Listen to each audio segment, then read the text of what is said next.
Hi guys, welcome back to the channel and welcome back to my Japanese gastronomy and language series. This is going to be episode 6 and today we're going to be talking about two classics of Japanese food which both include rice in it, and these are fried rice or chahan and oyakodon.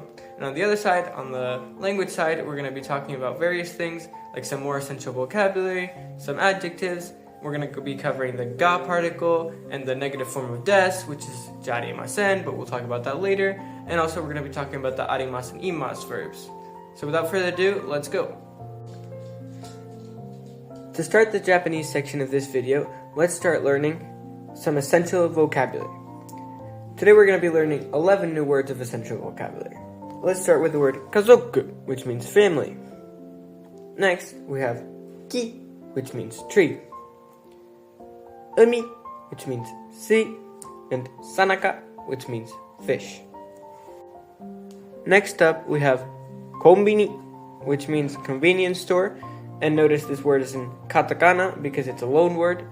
See, konbini sounds quite a lot like convenience store. It's a shortened word.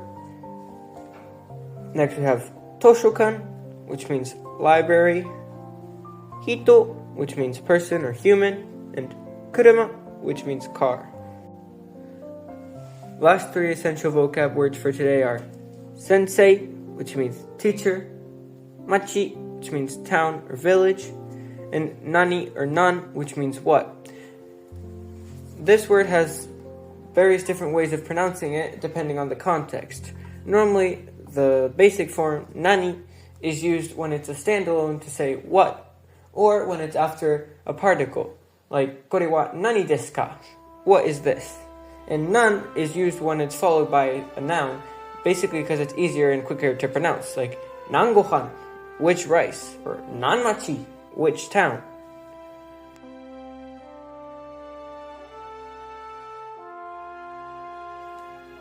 Now, let's move on to learning a few really common and useful adjectives of the Japanese language. These first four are all colors. Kuroi, black, shiroi, white, aoi, blue, and lastly, akai, red. Next we have yashashi, which means nice or kind, kakkui, which means cool, and notice that here we have one of these small tsu characters preceding another symbol, and that emphasizes the sound of the symbol. So here it would normally, without it would just be kakkui, but here this k sound is emphasized by the small s and it's kakkui. Notice that it's more of a redundant sound due to it. Right, next up we have chisai, which means small, and oki, which means big.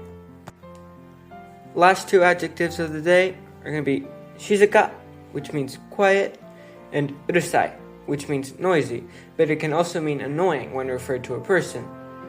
Like if you say, kore ito wa urusai desu, this person is noisy, it can also mean this person is annoying, or this person is pestering me.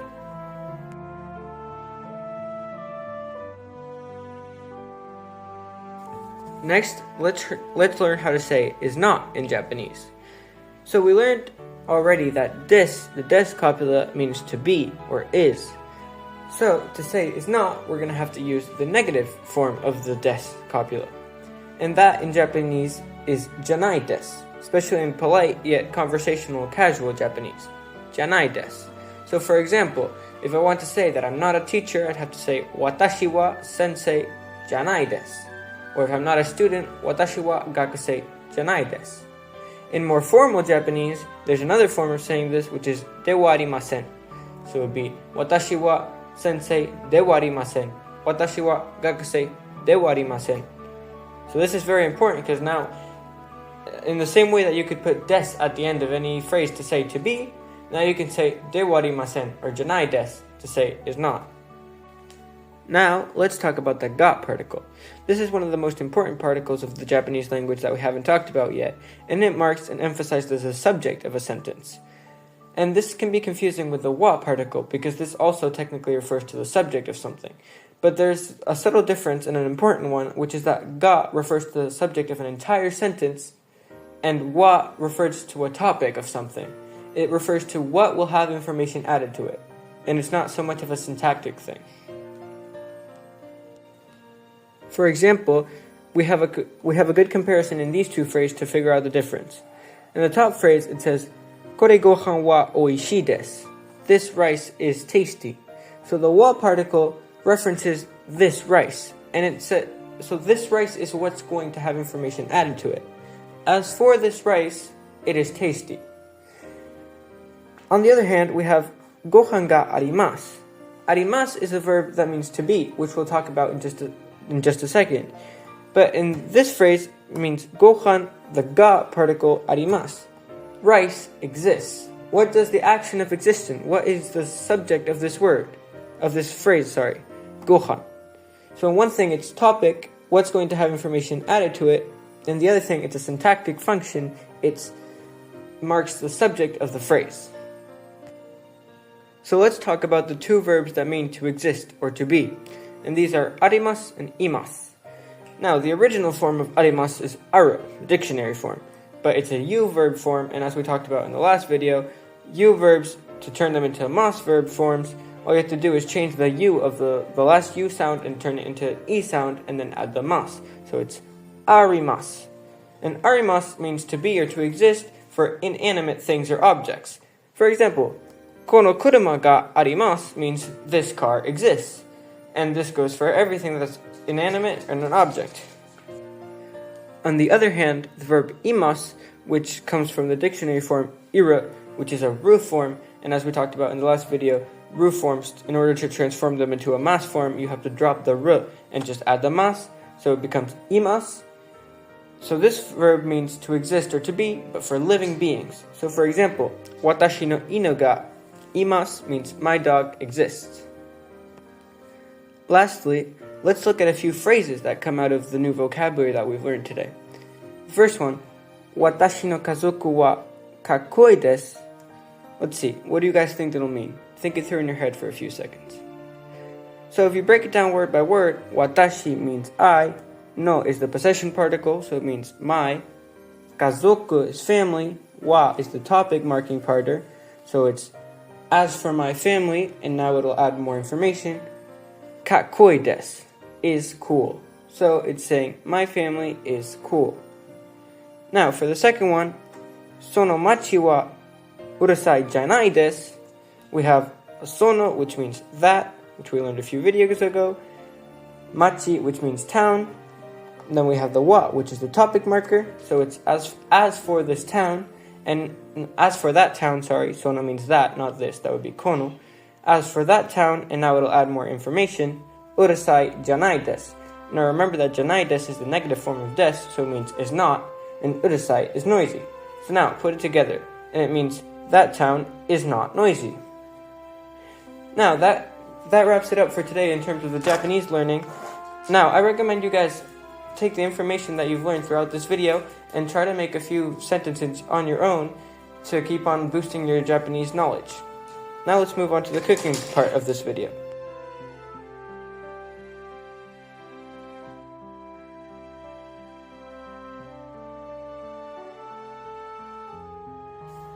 The word Oyakodon comes from Oyako, which means father and son, and don, which is rice bowl. And so Oyakodon means father and son rice bowl, and this is because the main ingredients in it are chicken and eggs, so the father and the son.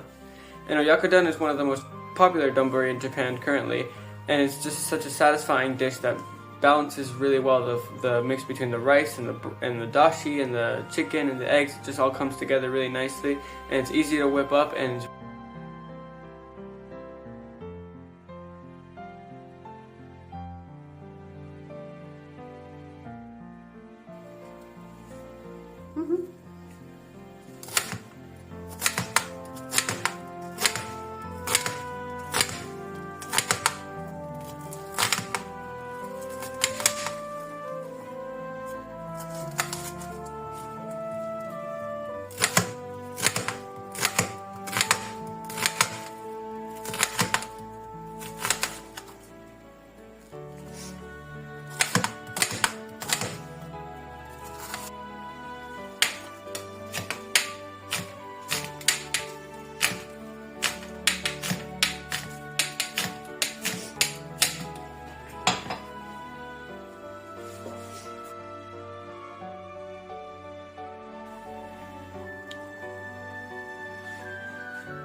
chahan, the Japanese style of fried rice, came to be through Chinese influence in the late 19th century and the early 20th century. The Chinese version of this dish was much more fatty and used much more intense flavors than the Japanese version of it, which took this Chinese version and adapted into the culinary customs of Japan, in which oily foods weren't that well seen, until the dish was adapted into a much less oily version and where the flavors were much more subtle and balanced.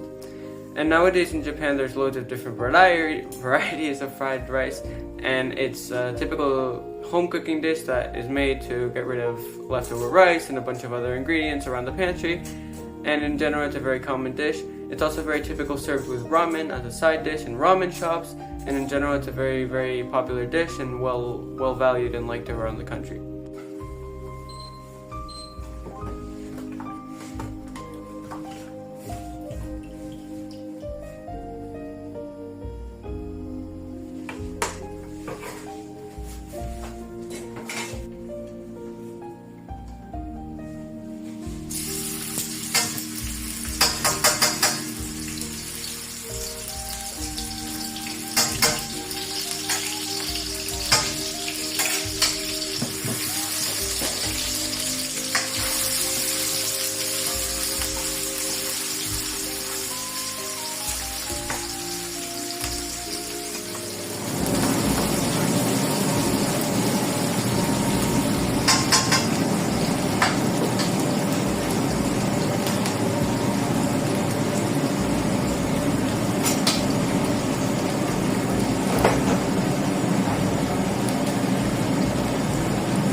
またね